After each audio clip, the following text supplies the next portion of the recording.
for the White House briefing to get underway. Marianne Marsh is a former senior advisor to Secretary John Kerry and a principal at Dewey Square Group. Colin Reed is a senior vice president at Definers Public Affairs and a Boston Herald columnist. So we've got two people who hail from the Boston area. Marianne, I want to give you a chance here to have the floor because we haven't actually heard from the Democratic side of the aisle directly about this IG report. I know you probably haven't had a chance to read it all, but you probably get the gist of what it says. What do you think it means to you?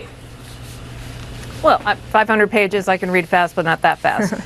The fact is, James Comey, no question, didn't handle this matter correctly when it came to Hillary Clinton or Donald Trump. Every action he took hurt Hillary Clinton. Every action he did not take helped Donald Trump. The fact is, in July of 2016, when he did that press conference, it was a slam dunk to exonerate her. Yet he decided when he couldn't indict her in a court of law, he decided to indict her in the court of public opinion. He did the same thing about the emails. They sat on those emails for almost a month when they could have once again exonerated her and instead waited till 11 days before the election. And last but not least, the fact is nothing should have ever been said about any of this investigation. Yet that is exactly the treatment Donald Trump got. Never during the campaign was it revealed that Donald Trump and his campaign were under investigation. Last point, the Peter Strzok text about stopping Donald Trump. We will find out when the Mueller report comes out that that text was in the context of the Russia investigation, and it had everything to do with patriotism and nothing to do with partisanship. And it's very disappointing to see some of the people who've been members of Congress already trying to use it for partisan reasons. Well, let me just press you on that just for a second then, Colin. Hold on for a moment.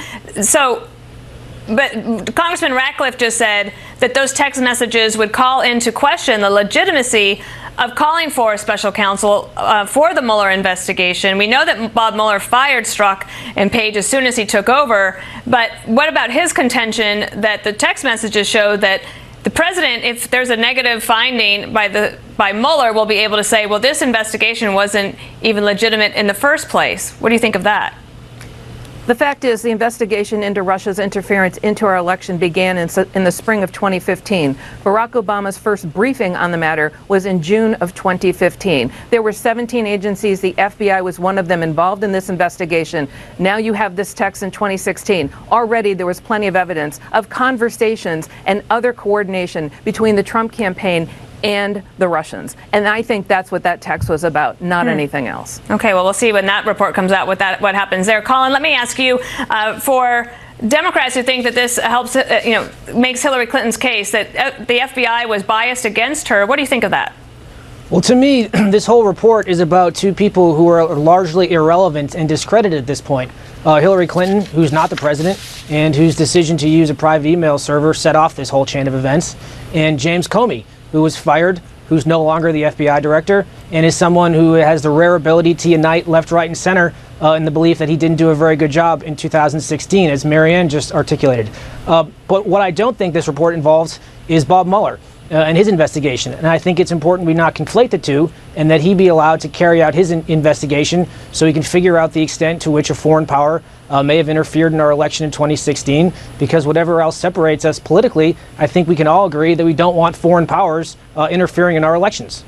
Marianne, do you think that we will hear from Hillary Clinton after this report? We've already heard from Jim Comey directly in a tweet, and he's got an op-ed that's going to run, I think, in the New York Times that's already posted. We've heard from Peter Strzok's lawyer. Do you think Hillary Clinton should make a statement about this and sort of, provide her final word on the issue?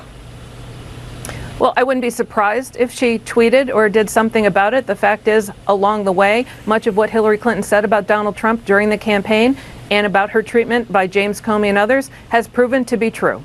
So I wouldn't be surprised by that. But the fact is, what James Comey did and all the errors in his judgment do not undermine the findings of his time at the FBI about this matter. All right, Marianne Marsh and Colin Reed, thanks for being here. And we'll be right back.